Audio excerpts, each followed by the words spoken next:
Hello everyone, मैं self Anamika. तो मैं आज रिवीजन कर रही हूँ human reproduction. Formation of gamete को गैमेटोजेनेसिस बोलते हैं। फर्टिलाइजेशन होता है, फर्टिलाइजेशन से जाइगोट बनता है, डेवलपमेंट होता है, ब्लास्टोसिस्ट में कन्वर्ट होता है, फिर इसका इम्प्लांटेशन होता है। एम्ब्रायनिक डेवलपमेंट को हम जेस्टेशन बोलते हैं। अब है मेल रिप्रोडक्टिव सिस्टम। स्क्रोटम जो होता है वो लो टेम्परेचर मेंटेन करने में हेल्प करता है, जो कि हमारे इंटरनल बॉडी से 2 से 2.5 डिग्री सेल्सियस लोअर रखने में हेल्प करता है। टेस्टिस का जो लेंथ होता है वो 4 to 5 सेंटीमीटर होता है एंड वाइड जो होता है वो 2 से 3 सेंटीमीटर तक होता है। टेस्टिस में होता है 250 कंपार्टमेंट्स, जिसको कि हम टेस्टिक्यूलर लॉब्यूल्स बोलते हैं, और ईच लॉब्यूल में कंटेन होता है 1 और 3 हाईली क्वालिस सेमनी ट्यूबल्स, जिसमें कि स्पर्म प्रोड्यूस होता है। एंड ईच सेमनीफेरस ट्यूबल जो होता है वो लाइनेड रहता है 2 सेल से, male germ cells and Sertoli cells. Male germ cells को हम स्पर्मेटोगोनिया बोलते हैं एंड सर्टोली सेल्स स्पर्मेटोगोनिया को न्यूट्रिशंस प्रोवाइड करता है। सेमनीफेरस ट्यूबल के आउटसाइड रीजन को हम बोलते हैं इंटेस्टियल स्पेस, जिसमें कि कंटेंट रहता है स्मॉल ब्लड वेसल्स, इंटेस्टियल सेल्स और Leydig cells. Leydig cells produce करता है एंड्रोजन, जो कि एक टेस्टिकुलर हार्मोन होता है, एंड इसमें अदर इम्यूनोलॉजिकल कंपोनेंट सेल भी प्रेजेंट रहता है। एपिडाइडमिस जो होता है वो लोकेटेड होता है पोस्टेरियर में, एंड वासा डिफरेंस जो होता है एक रिसीव डक्ट करता है सेमिनल वेसिकल से, जो कि ओपन होता है यूरेथ्रा में एज ए इजैकुलेटरी डक्ट। ये रहा सेमनीफेरस ट्यूबल एंड ये रहा स्पर्मेटोगोनिया एंड ये सर्टोली सेल जो सर्टोली सेल प्रोवाइड करता है न्यूट्रिशन स्पर्मेटोगोनिया को, एंड ये स्पर्मेटोजोआ एंड ये इंटेस्टियल सेल्स जो कि सेमनीफेरस ट्यूबल के आउटसाइड रीजन में होता है। ग्लैंस पेनिस जो होता है वो कवर्ड होता है लूज फोल्डेड स्किन से, जिसको कि हम फोर स्किन बोलते हैं। एसेसरी ग्लैंड में रहता है paired seminal vesicles, prostate and paired bulbourethral gland. ये ग्लैंड के सेक्रेशंस में जो कंस्टिट्यूट रहता है सेमिनल प्लाज्मा, इसमें हाई अमाउंट में fructose, calcium and certain enzyme रहता है, एंड लुब्रिकेशंस ऑफ पेनिस में जो हेल्प करता है वो बुल्बोइरेथ्रल ग्लैंड होता है। नेक्स्ट है फीमेल रिप्रोडक्टिव सिस्टम। इसमें प्रेजेंट रहता है paired ovaries, pair oviducts, uterus, cervix, vagina and external जेनिसेलिया।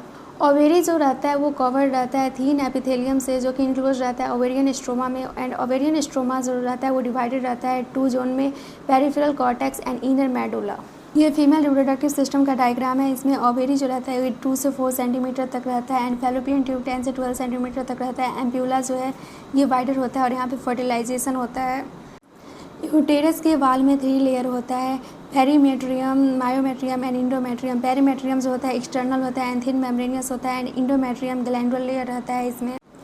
Female external genitalia में mons pubis, labia majora, labia minora, hymen, clitoris आता है। मॉन्स प्यूबिस जो होता है वो पुसन फैटी टिश्यू होता है। Labia majora fleshy fold tissue होता है, एंड लेबिया माइनोरा जो होता है ये पेयर्ड फोल्ड टिश्यू होता है, and clitoris tiny finger like structure होता है। मेमरी ग्लैंड जो होता है वो पेयर्ड स्ट्रक्चर होता है, इसमें कि कंटेंट होता है glandular tissue and variable amount of fat. Glandular tissue divide हो जाता है 15 से 20 लोब्स में, एंड क्लस्टर ऑफ सेल्स को एल्वियोलाई बोलते हैं, जो कि ओपन होता है ट्यूबल्स में, एंड ट्यूबल्स ज्वाइन करके मेमरी डक्ट बनाता है, और यही mammary duct several mammary duct से ज्वाइन होकर एम्प्यूला बनाता है, और यही एम्प्यूला कनेक्ट हो जाता है लैक्टोफेरस डक्ट से, जहाँ से कि मिल्क सकेट आउट होता है। नेक्स्ट है गैमेटोजेनेसिस। प्रोडक्शन ऑफ गैमेट को गैमेटोजेनेसिस बोलते हैं, एंड प्रोडक्शन ऑफ स्पर्म को स्पर्मेटोजेनेसिस बोलते हैं।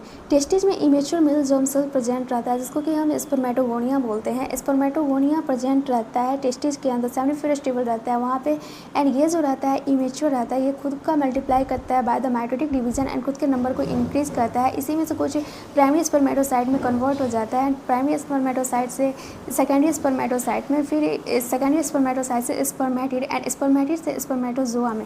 स्पर्मेटिड से स्पर्मेटोजोआ में कन्वर्ट होने के प्रोसेस को हम स्पर्मियोजेनेसिस बोलते हैं। आफ्टर द स्पर्मियोजेनेसिस स्पर्म का जो हेड रहता है वो सर्टोली सेल में एम्बेडेड हो जाता है, एंड आफ्टर स्पर्मियोजेनेसिस स्पर्म जो रहता है वो सेमनीफेरस ट्यूबल को से रिलीज हो जाता है, उसको हम स्पर्मिएशन बोलते हैं। स्पर्मेटोजेनेसिस जो रहता है ये प्यूबर्टी के एज से स्टार्ट होता है, एंड ये स्पर्म प्रोड्यूस करता है बिकॉज इंक्रीज गोनोडोट्रॉपिक हार्मोन इंक्रीज हो जाता है, जिसके वजह से कि LH एंड FSH सेक्रेट करता है। LH जो होता है वो सेक्रेट करता है एंड्रोजन, जो कि एक टेस्टोस्टेरोन है, एंड ये स्पर्मेटोजेनेसिस में हेल्प करता है, एंड FSH जो है वो एक्ट करता है सर्टोली सेल्स में, और ये स्टिमुलेट कर देता है स्पर्मियोजेनेसिस से, जिसके वजह से स्पर्मेटिड कन्वर्ट हो जाता है स्पर्मेटोजोआ में। स्पर्मेटिड से स्पर्मेटोजोआ में कन्वर्ट होने को प्रोसेस को हम स्पर्मियोजेनेसिस बोलते हैं। क्वाइटस के टाइम जो मेल है वो इजोकुलेट करता है 200 से 300 मिलियन स्पर्म, जिसमें से कि ओनली 60% का नॉर्मल शेप एंड साइज रहता है एंड 40% जो रहता है उसमें विगरस मोटिलिटी रहता है। स्पर्म के मैचुरेशन एंड मोटिलिटी के लिए इम्पोर्टेंट होता है epididymis, Vasa difference, seminal vesicles and prostate gland का सेक्रेशन। सीमेन में होता है सेमिनल प्लाज्मा प्लस स्पर्म।